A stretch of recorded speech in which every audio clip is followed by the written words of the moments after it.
to Learning Unlocked. I'm your host, Britt Bingold. As an instructional specialist in Gilbert, Arizona, I'm a total nerd when it comes to classroom strategies and educational pedagogy. Educators are the key holders to unlocking learning for students.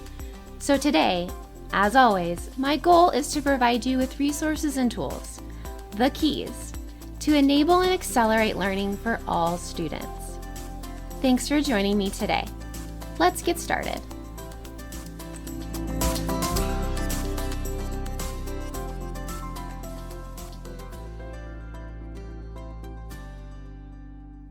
Hey key holders, before we get started today, I just wanted to do a quick reminder that if you have time to write us a review on Apple Podcasts, we would appreciate it. The more reviews and ratings we get, the more educators will see our podcast. So if you like what you're hearing and you think others would too, please head over and provide us a review.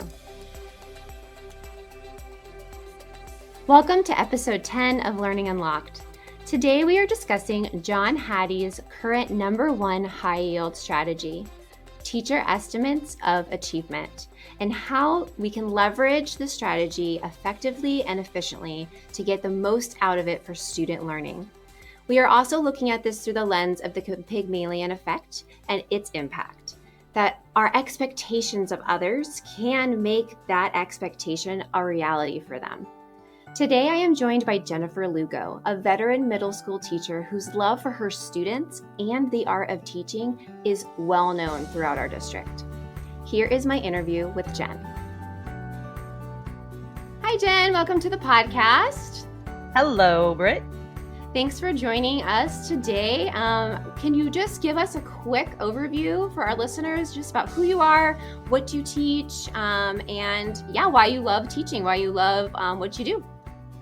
So this is my 18th year of teaching junior high at Desert Ridge Junior High. I teach 7th grade English and 7th grade honors English. And then I'm in my 13th year of teaching the AVID elective. And you love your middle school kids. I do. I love middle school kids. I think they are some of the most misunderstood group of students out there, and they have a lot of love in their heart, and they're funny. And I look forward to seeing them each day because it's always something new, and they teach me a lot as well, especially about popular culture. Oh my gosh, I feel so out of touch now that I'm out of the classroom. Like kids are in champion sweatshirts, and I'm like, why? Why are we in champion sweatshirts? Like I don't understand. They're back. I know, right? Everything's back, and I feel so out of touch. But I love that you love that age group because they are a misunderstood age group, I think. And they go through a lot during those transitional years. I mean, so that you can love on them, I think is probably what they need most. I know you teach them English, but I think that age group definitely needs the love and support of their teachers and the understanding because it's a tough time to be a kid. I think it's maybe when they are getting into a little bit more social media and all of that type of thing. And it's just, I can't even imagine. My daughter is 8 and I'm kind of dreading the 13, 12 age range. I hope things are good for her when she gets there. No, you nailed it. I think that it's a tough time in their life, and they need a lot of love as they kind of figure out who they are, and they need help just finding their confidence. Yes, for sure. So, okay, that's actually the perfect lead in because we're going to be talking today about Hatties, John Hatties' research and just a little bit about how he has a new kind of #1. And that's why we like his research in our district is because it does shuffle and move. And it does, kind of help teachers navigate what are the high yield strategies that are going to give them the most bang for their buck in their classroom because we know teachers are just busy. They don't have a lot of time to do a lot of the research. And so for us to be able to look at, okay, what's that above that 0.4 hinge point? What really matters? What gets students to get to those learning targets, but also just help them as a person in general as a whole? I think that's awesome. So, we're tackling today the #1, which is teacher estimates of achievement. in their students, which is basically that having them have that great expectations. And so we're going to kind of see it through the lens of the Pygmalion effect. Can you basically kind of give us an overview of that, and how did you kind of stumble upon this power of expectations that you kind of researched? Absolutely. So my mentor Wendy encouraged me to take a look at teacher estimates of achievement. And when I started doing research, I didn't find a ton of information. Maybe because it's kind of the new number one, it's not as well published as some of the other items on Hattie's list. And when I started digging deeper, I learned about the Pygmalion effect. Obviously, it's based on the name, at least, is based on a Greek myth.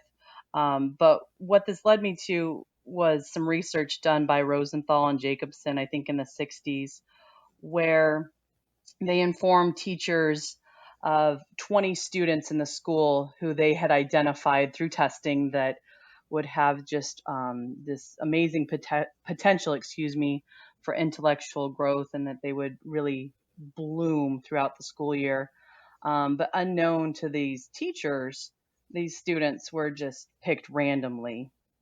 And Rosenthal and Jacobson ended up testing the students at the end of the school year, and they scored significantly higher.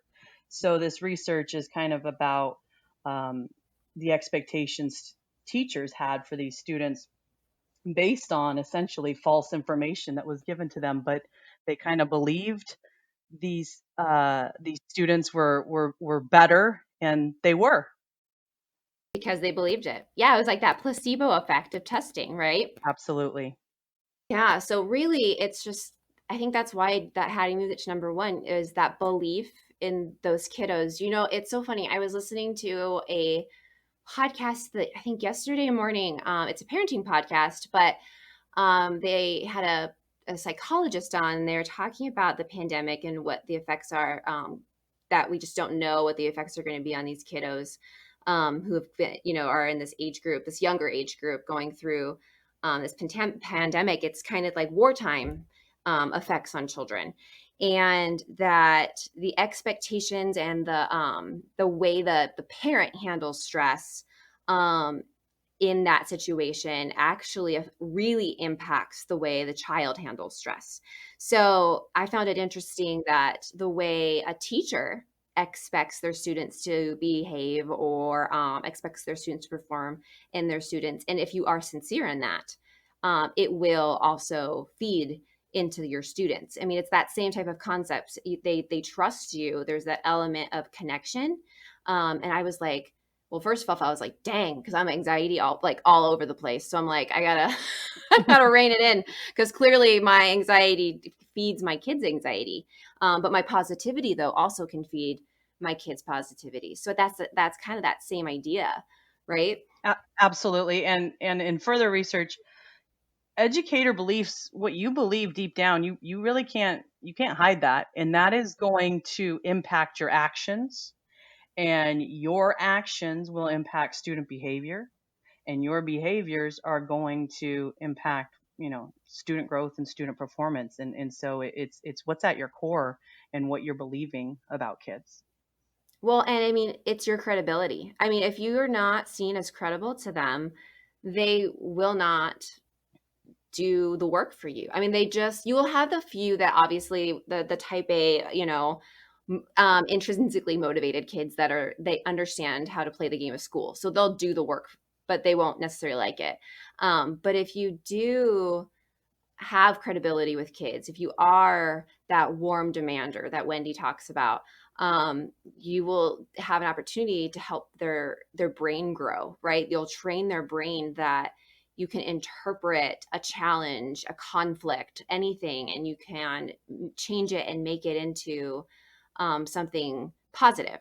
something that they can overcome. And it really does come from the teacher and the teacher's credibility. And I think a lot of teachers, especially new teachers, Jen, struggle with classroom management, and they think it's because they don't have the right seating chart, or they, don't have the right rules or whatever in their classroom. And I keep trying to tell teachers it's not that. It's because they don't see you as credible. And that's such a hard thing, A, to hear, and B, to teach. Absolutely. They know when it's sincere and when it's not sincere. And I think we have to give kids more credit, um, as far as picking up on whether or not the teacher really believes something about them, positive or negative. They can see it, they can sense it. um, they have their perception and their filters and their life experience that allows them to know, when someone really cares about them or not.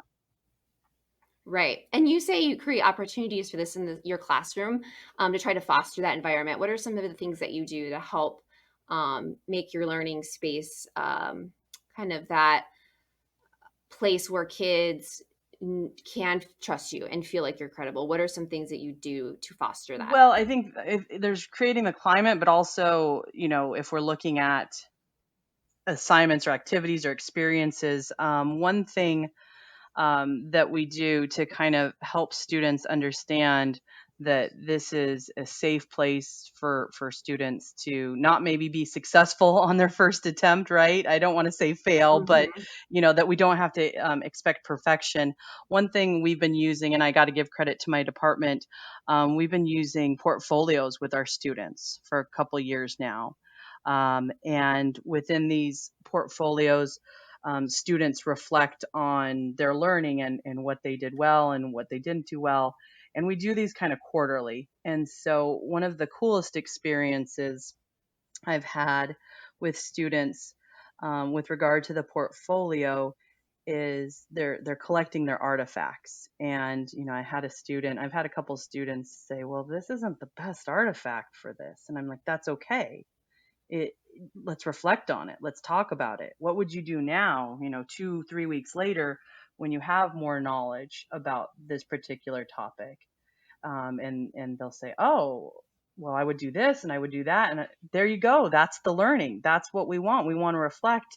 And so that to help empower students to understand it's okay not to understand something at the first attempt, but when we go back to it and we review it and so on, and seeing where, areas to improve. And so I've really enjoyed using those portfolios in English with my students. In the AVID elective, tutorials require students just to be so vulnerable because they're coming to class and they're bringing a question that they don't understand, and they're learning to use their resources. They're learning to work with their peers to think critically and to question, and then, push through and figure out a solution. And sometimes it doesn't happen in a class period, and we gotta Right. come back to it during the next tutorial. But that sense of accomplishment and that sense of I figured it out, I didn't give up, and it took a couple days.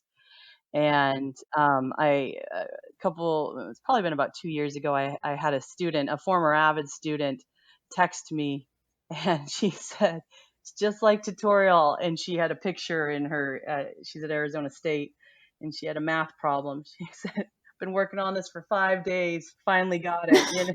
And that's real life, right? I mean, most of the problems that we face, we don't figure it out in a day. No, we're doing it right now. I mean, we just did it. We're doing remote learning, and we had to figure Yeah. we like literally picked our kids up from spring break, and that was it. Hmm. I mean, it was just like, well, this is what we're doing now. And I want to go back really quickly to portfolios because okay, so I had this period of time where I did portfolios and I sucked so bad at them. Like I just was like, yes, we're doing portfolios this year.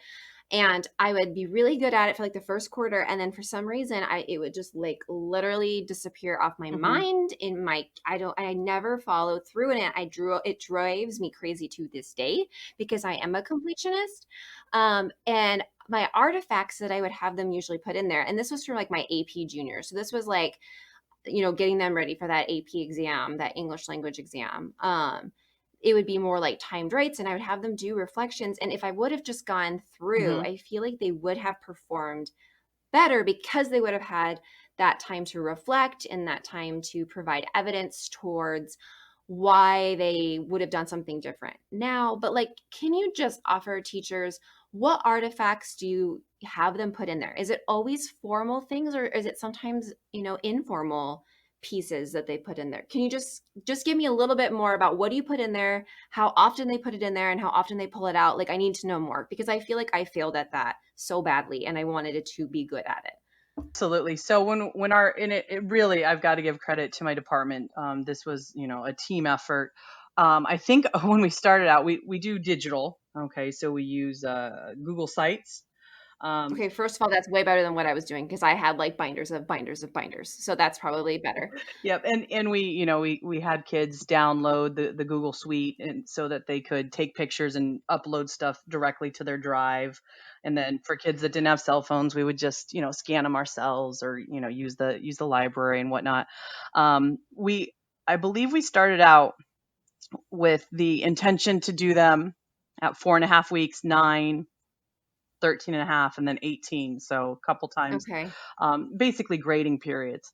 We realized that was a little tough at the seventh grade level. I think our eighth grade teachers are a bit more effective doing them that often, basically 4 times a semester. We at the seventh grade level for first semester basically do it 3 times, or excuse me, 2 times, the 9 weeks and then the 18 weeks. Okay. And we every artifact that we ask them to select, we do have informal artifacts sometimes. As an AVID school, we really focus on the 5 phases of focused note taking. So not just simply write something down and never look at it. Nope, we're gonna take Right. some notes. We're gonna go back and we're gonna question our notes. We're going to reflect on our notes. We're going to revise them and actually use them as a tool so that we can write our essay, or use them during a Socratic seminar, or use them on a test, right? And Hmm. so that would be an example of an informal artifact that students would include in their portfolio, their notes. And, these notes really helped me on my argumentative essay and reflecting on them. Some other informal were like graphic organizers. We had informal writing, not necessarily a big writing piece like an essay, but shorter writing pieces. Oh goodness, we've had a couple different artifacts. We're still. No, that's perfect. I just wanted to like, I always did big things, and looking back, I think I would have done more like what you're saying, like along the way, important Mhm. pieces that were not high stakes things. You know what I'm saying? Like Sure. more low stakes items that they could see their progress as they were learning, because I feel like that's so important for kids to see their progress and to see that they are growing in a certain concept or skill. And I think the smaller writing pieces, at least for English, were really helpful. Just short paragraphs where we're just trying to understand how to effectively use evidence and to support our claim. And some of those artifacts were great. And then we learned about learning scales, and so we'd also been embedding those into some of our activities well, and we're working to incorporate learning scales into our portfolio as well. And again, the focus being on, we started here, but look how far we got. Right. Yep. And those are so great for kiddos. I think a lot of teachers try to use them as rubrics, and it's like, no, no, no. We want them to see their learning progression. We want to see how they progress through these different targets and that they've achieved these targeted points. Like, I can now do this. I can now do this, and look how much I've grown. I think that's awesome. I think those are all great strategies. Do you do interactive notebooks a lot? Because I've seen some really great interactive notebooks in like science. Yeah, Um, our science department is great. I can't say that with that I do an authentic interactive notebook, not like the Yeah. science department. That's one area that I haven't conquered yet. Well, and they really they do that great where it's like notes on one side or whatever it is, pasting, and they put their like lab reports or whatever, but then on the left side is all the reflection. Hmm. And I love that. I love that it's like that. Then I feel like it's really interactive because I've seen people do the notebooks where it's just, here's my stuff, like they'll come back home and it's just, okay, it's just your notes basically. And it's annotated notes. I mean, it's not like they're bad notes, but I love that idea of keeping that other page open for going back and reflecting within the notebook Yeah, the input itself. output essentially in the Yes. reflection piece. Yeah, when I started, um, with Avid years ago, there wasn't necessarily a focus on the reflection, but that's a big difference now in having students reflecting within, just a short lesson. How does this relate to me? Yeah. Because I think as a teacher, even if you did like small group feedback and said, hey, take out your portfolio or hey, take out your notebook or whatever you're doing, that's where you can give them that great feedback. And that's when they see, like, wow, I can do this. And because you brought them to that level because you believed in them, right? You believed that they could achieve that. And they can see it the way, they can kind of see themselves through your eyes, which I think is so important. Absolutely. Yeah. So I love that you said you've seen the most beautiful growth in your students in just 2 short years. And you owe it to them to believe in them because most of them do not yet believe in themselves. And so you model it for them until this happens. And that just like warmed my heart when I read that. So can you talk to me a little bit about like how do you specifically kind of model that for them until they really do believe in themselves? Well, I have to go back to something that happened my second year of teaching. Okay. When I was Tell me a story, Jen. Okay, I'm ready. I'm ready for story time. Go. So my second year of teaching, I feel like teachers that are coming out of college now, I feel like they're so far ahead of where I was when I came out of college. But I had a student who glared at me constantly and seemed absolutely miserable in my class. And this student is in the back of my brain every day. And I couldn't figure out, like, there was no, we had no really negative interaction. It wasn't like this was a good student, but just a constant glare, did not seem happy in my class at all. And now I would deal with this much differently than I was, but I was just an insecure teacher at that point, and I didn't really ever approach the student and say how are you doing today, like, and try to figure out why. But they just seemed miserable, and the student obviously returned for 8th grade, and on my birthday, which is towards the end of the semester, this student shows up, and I did see this student throughout, obviously, her 8th grade year. She would smile and say hi, and I always kind of thought, that's funny. Like, you seemed miserable in my class last year. You really like Yeah, me? and you're still talking to me. So on my birthday, this student made this beautiful handmade card with a long, thoughtful message, and you could have knocked me over with a feather. I mean, this is the last student I would have ever expected to write this card to me, and it was heartfelt. And for me, it was a big turning point for me because I realized my perception was so wrong. That's not Yeah. how the Mhm. student felt about me. And this student remembered my birthday like a year later, really. Wow. And I was like, wow, I was really wrong. And so it got me thinking, what if I have really wrong perceptions, right? And it Mhm. was kind of just one of those aha moments for me in my teaching career, and also understanding that, kids don't realize that they might not, look like they're enjoying the class, but they really are. So it made me just more aware that we can't assume things, right, about kids. And from that point on, I feel like it just changed the way I think about my students. And I I felt like we've got to be really deliberate with the way we talk to kids, and we have to know that they don't necessarily believe in themselves quite yet, like I said earlier, or like you pointed out earlier.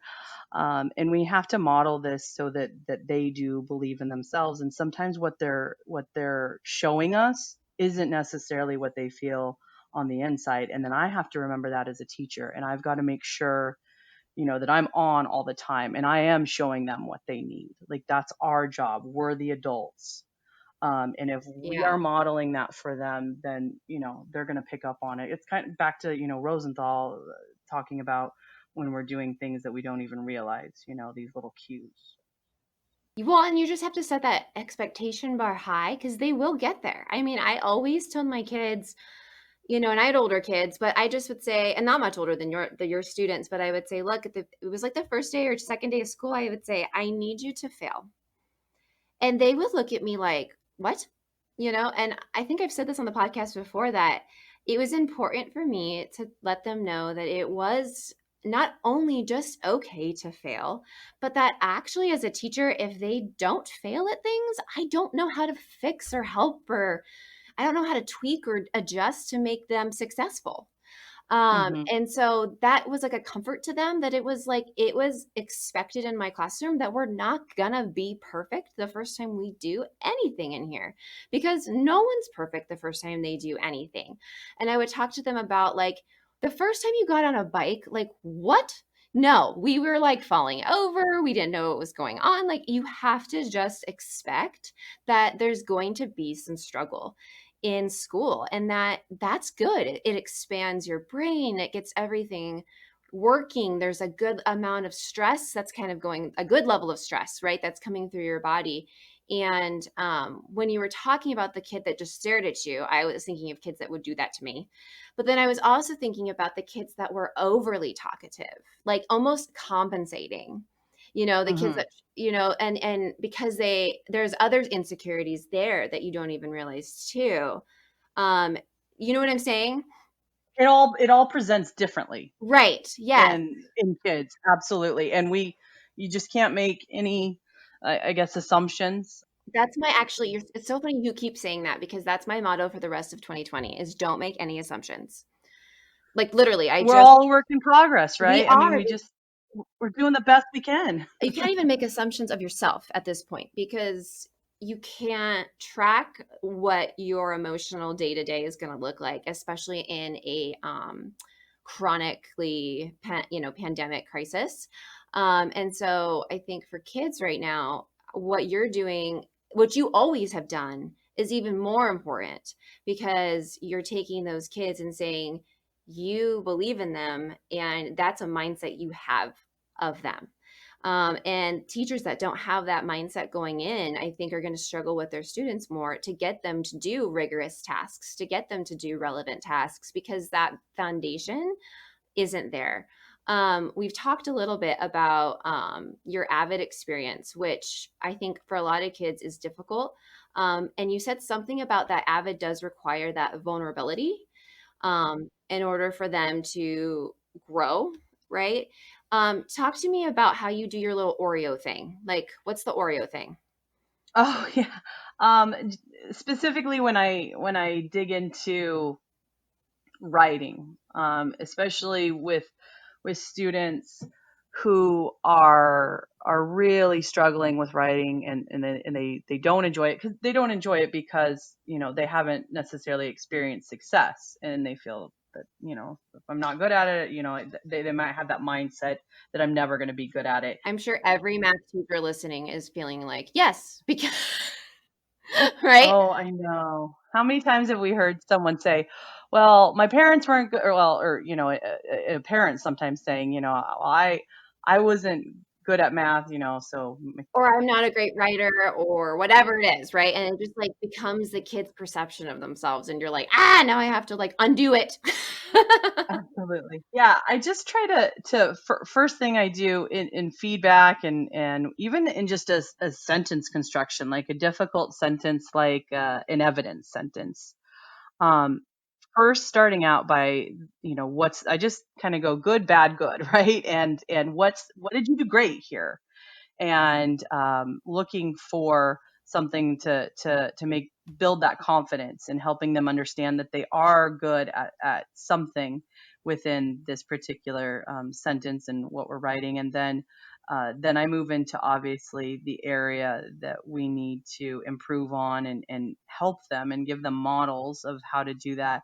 And then ending again with a celebration, because I just think when we hear positive, we're so much more likely to take in the constructive feedback to grow. If we just obviously go straight in with the negative, that's hard to get past that, to then even hear, what we need to do to grow. So yeah, I always kind of have an Oreo in my mind. I love it. It's 'cause it's like kind of just making sure that you have that, you know, good to some constructive criticism and ending with I like that you call it a celebration, not a positive, not a hey, that a boy. It's like you really celebrate you learned this skill. Because I would always celebrate that too with kids. I would have them do attention getters or something, we would throw them up on like a Padlet wall, and they would do them in groups, and we would celebrate, the ones. I mean, kids would look at them and be like, "Group fours is amazing," and I don't know how they did that in 5 minutes. Like all the other groups would just be astounded, right? And we would just Hmm. all be in awe. And kids need those celebration moments. I don't think they're online. For a lot of kids, they're online a lot in their social media. They see a lot of negative, and so I think for us to end on the positive with them and show and model. I love that you said modeling it for them, even though I know you were talking about modeling sentences and modeling papers, which is also a hugely successful instructional practice.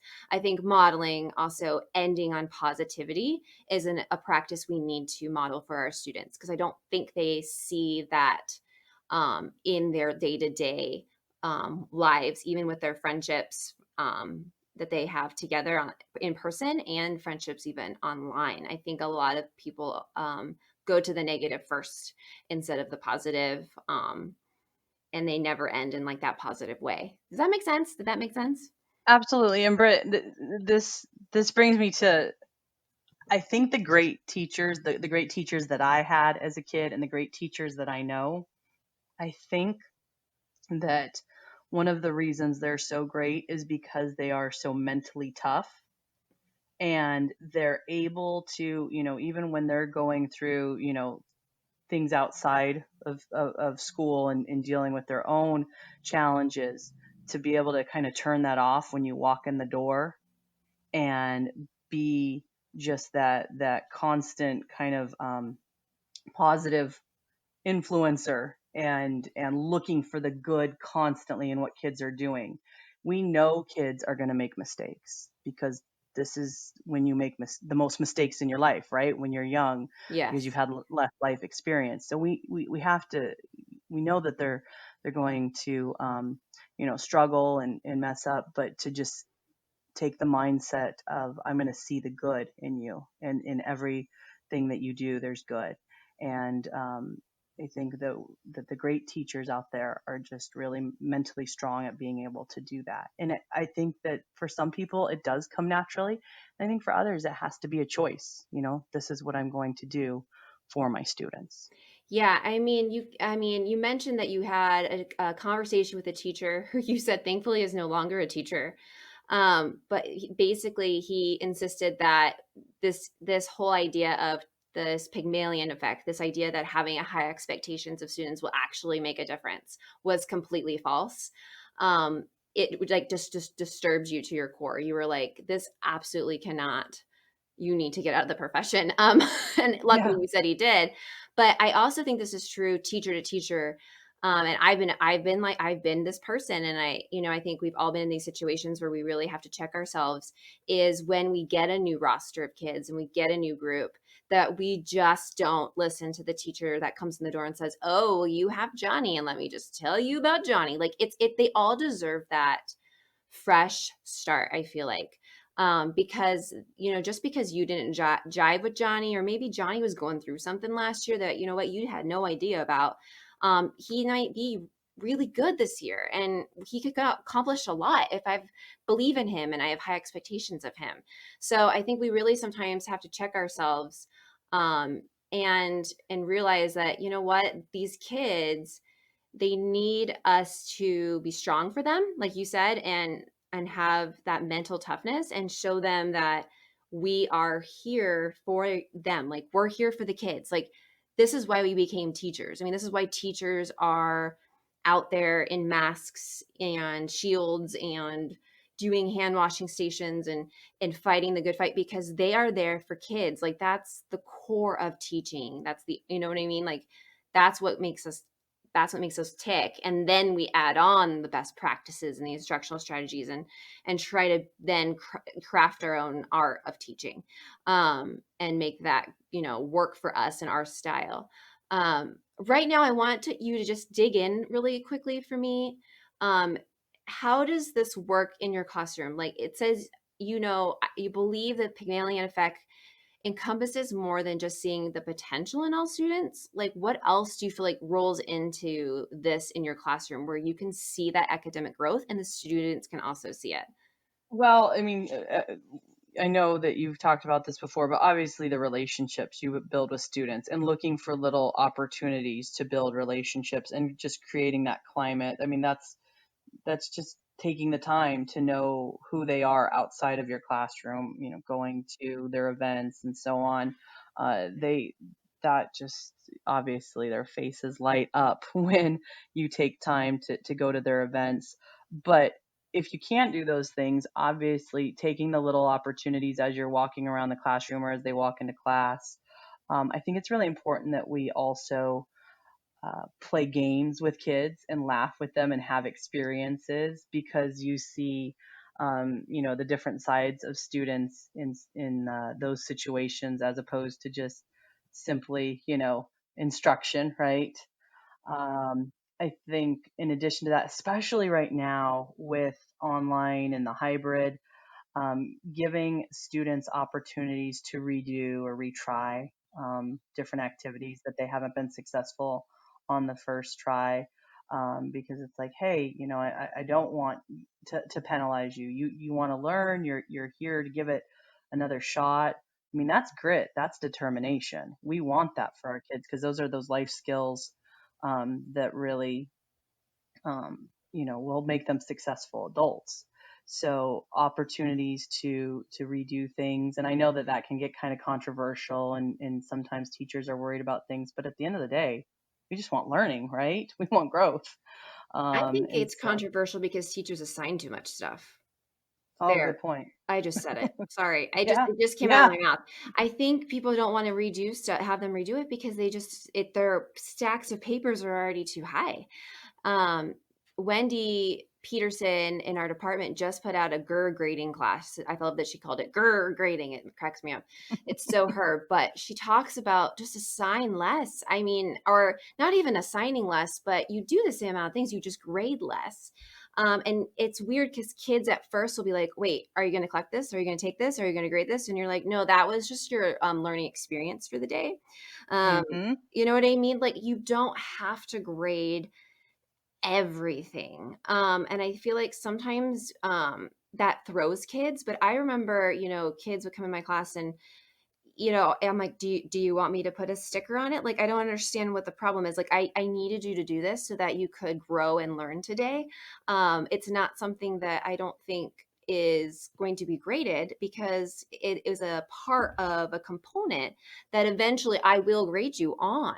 But I don't think you want me to grade this like the first time you did it. Like, we're going to work on this more, and it was an experience we had to get us to our end product or our performance task or whatever it was. And they would just kind of look at me like, oh, I it's not about the grade. It's yeah, about you learning. learning. Yes. Absolutely, and creating those experiences to learn, and they're messy and at first, and that's okay. Yeah. And I mean, I just did a podcast, and I don't know if people are listening to these in order or not, but I just did a podcast with Julia Sulci, who also works with me in the instructional growth department. That is not my department. What am I don't even know where I work. Professional growth department. She's an Professional. instructional specialist. But she just created a class called Active Learning Experiences. We were going to call them ALEs. And if you create these for your students, you can not only push them, right, and have this high expectation of all of them, which obviously affects them and makes them think like, oh, I can do this, right? But it also makes learning like more of a progressive thing and not just isolated. Like I remember going to school and being like, I have no idea what I'm doing. Like literally I just go to English and we do like this thing one day and then there's like a spelling test on Friday and then like I do another thing on Wednesday. I had no idea. It was like a big secret or something. Like, and then all of a sudden an essay would come and I would just be like, okay, I'm going to write this essay. Like I just didn't feel like any of my learning connected. Yeah, where you're going with it, and what's Yeah, the like end goal? I think that's where things like the learning scales that we've talked mhm. about, and also starting with the end in mind and presenting to students, this is where we're going. This is the goal. We need to develop skills A, B, and C, in order to be able to accomplish this task. That I forget the terminology, planning with the end in mind or something. I know there's Oh, a special backwards name for it. design, yeah. Yes, there we go. And I Yeah. mean, and that's so important, and I feel like that if you do those things for kids, they get clarity in what they're doing, and it shouldn't be just a series of isolated days, and I mean, I love that our district does rigor, relevance, and relationships, and I love that. I always felt like it was backwards. I felt like it should be relationships then rigor then relevance because I felt like you needed to develop the Yes. relationships and then you bring in some rigor, right? Because they trust you and you challenge them, and then you bring in that relevance where they can see it in their lives, and they can see it happening around them and today, and that really does push them kind of outside of a lot of their comfort zones. But they have that foundation with you already that you've taken them this far, right? And that's what allows them, again, we want kids to be vulnerable and Yeah. to because learning and it's hard, it's tough, and we want kids to feel safe, to know Mhm. that they can admit, I don't get this, but we're going to work through it to figure it out. And that goes into the climate you create, and the relationship you establish with them, and being silly with them and making them laugh, and also celebrations. Yeah, I mean, they used to laugh at me all the time because I would have their performance task up on the board every day and I'd reference it every day and they would like, "Okay, we get it. Like we get this is the goal." Like we like it was almost to the point where they were like, "If you go over there one more time, we're going to like throw stuff at you." Like but I just wanted them to know I wanted them to be clear. Like this is where we're going. I don't just wake up in the morning and decide we're going to do this today. I have a plan and it's a progression and I have worked for you because I want to see you have success. And that right there, I think tells kids, I can trust you.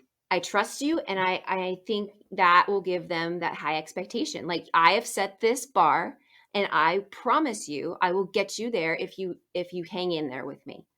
Absolutely. And you know what I mean? And they do it. They just do it. I rarely had kids that would not get on the train, Hmm. and if they didn't want to get on that train, we would just have those conversations. And it wasn't about punishment, it wasn't about consequence. It was about talk to me about why these assignments aren't in, or talk to me about like why you feel like you don't value X, Y, or Z. And a lot of times it was nothing to do with me or my class.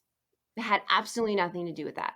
It was about them and their lives and their situation and past experiences of them not feeling like they were good at something, or anxiety that they couldn't get it done, or they are embarrassed to come ask me for help, or you know what I mean? Like things. And I thought in my mind, like, this kid's just not doing work. And it wasn't that at all. It was a lot of other components. One thing that I tell my students, if we're having a situation like you said, they're not getting on the train. One thing I always tell my students is that i- if you don't understand something, it is my job to find 300 different ways to explain it and to show it to you. That's my job. So that's not you failing. That's not your fault. If you didn't understand something, I need to come at it from a different angle to help you to understand these concepts. And I felt like when I say that to a student, that kind of puts them at ease. They're like, "Oh, okay, there's nothing wrong with me. It's just, we need to try it a different way and look at this from a different lens and present it in a different way, or try manipulatives or a different model, whatever it is in the content area that you're teaching." And then I think that, like you said, eventually, typically the issue isn't necessarily something that we have done. It's just trying it from a different angle. Yeah, and seeing the kid as a kid. It's a child. I mean, Mhm. even teaching juniors. I mean, I had like they were big kids. I mean, some of them had beards. It was kind of freaky. Like it was like you look like an adult, but they're not. But they're not. Yeah. And their brains aren't fully developed yet, and their struggles are just like our struggles as adults. I mean, think about how many adults have this hard time of being vulnerable and trying to grow and facing difficulty in their job and having to struggle to accomplish that. I mean, these are life situations that happen in our classrooms, and for some reason we expect them to just be on their best behavior all the time. And to be honest, I am not on my best behavior all the time. There are days where I am 100% there and ready to go, and there are days where I am like, what is going on? I just cannot get it together, and I think we need to allow that to happen in our classroom sometimes. It's just it's you kind of have to have that space where, I mean, obviously it's not okay for kids to be like sleeping and laying on the ground and not paying attention, and that's not what I'm saying. Sure. Yes, but absolutely, absolutely, but always, just assuming good intentions that, they want to be learning, but sometimes, life situations get in the way, and they'll have off days just like we do.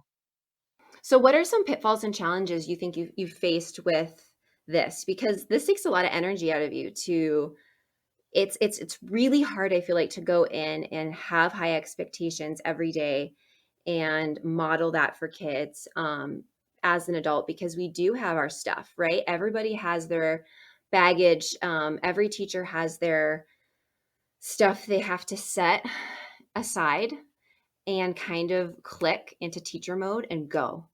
So what what would be hard about this process for teachers? Because I know it sounds like, hey, have high expectations for students and they'll do well.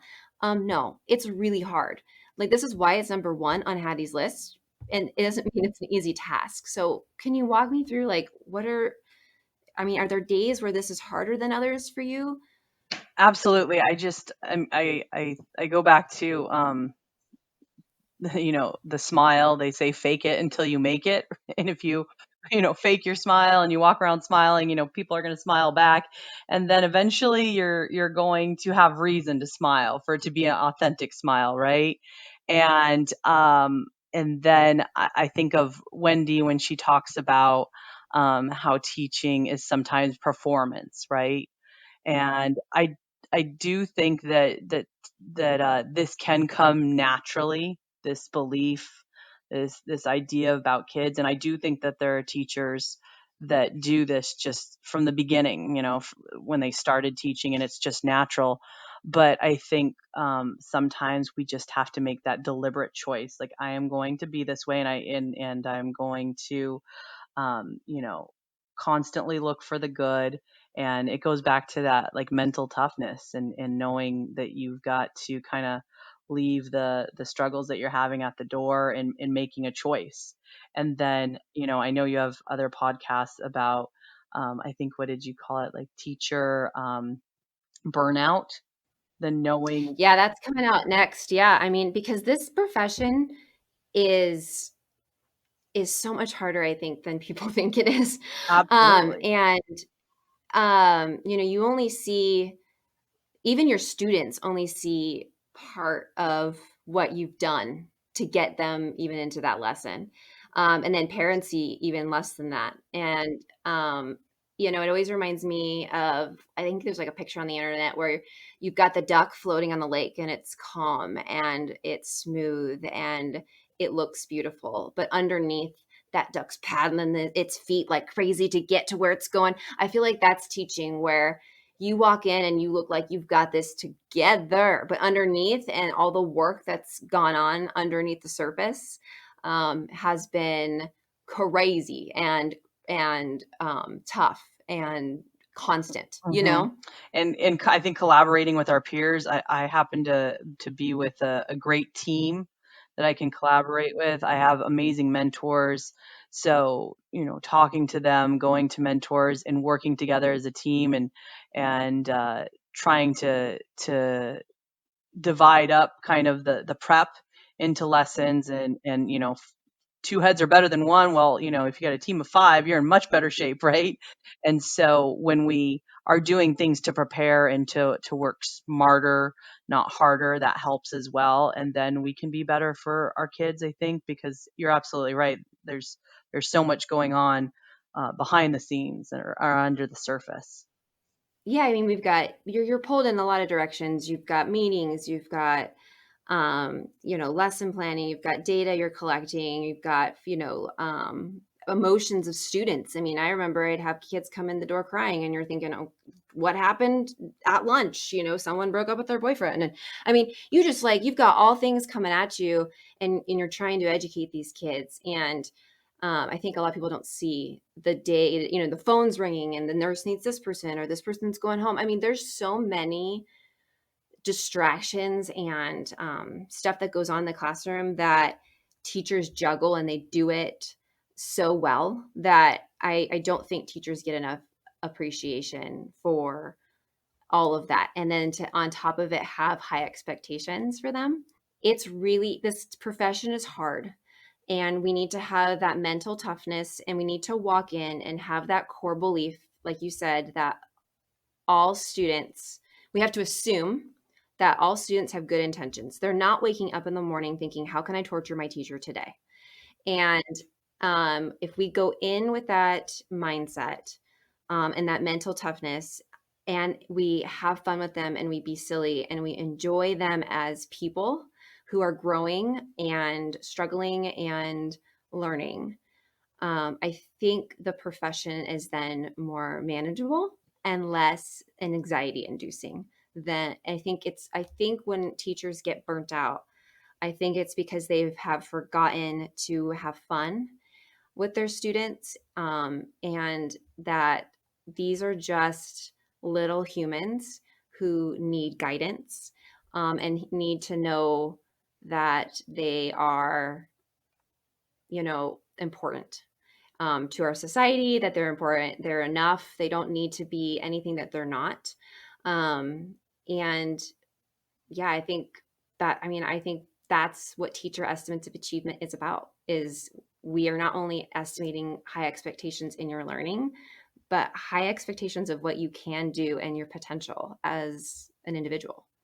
And at the end of the day, remembering that it's important what we're doing, and be proud to be a teacher. And you're making a difference in someone's life. You're going to be that person that they remember forever because you believed in them and you saw the good and you allowed them to make mistakes. And that's potentially, very life changing, and they'll hold you in their hearts for a long time.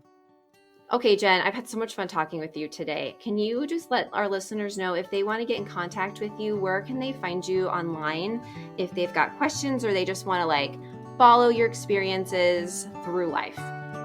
Thanks, Britt. I'm at jlugo1908 on Twitter. You can follow me there. Well, thanks, Jen, for coming on and talking about just teacher estimates of achievement and that Pygmalion effect and having those high expectations. I think that's so important. Thank you for having me, Britt. I appreciate you. Thanks for listening. I hope you've enjoyed this episode of Learning Unlocked and finding out more about the Pygmalion Effect and having high expectations for students in order for them to achieve more.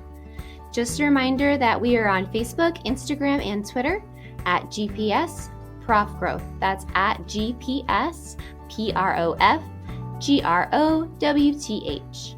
If you have listened today as a GPS educator, you can receive PD recertification credit by visiting our Employee Hub page and navigating to Digital PD on Demand. For more information or resources from this episode, please visit our website at learningunlocked.libsyn.com/website.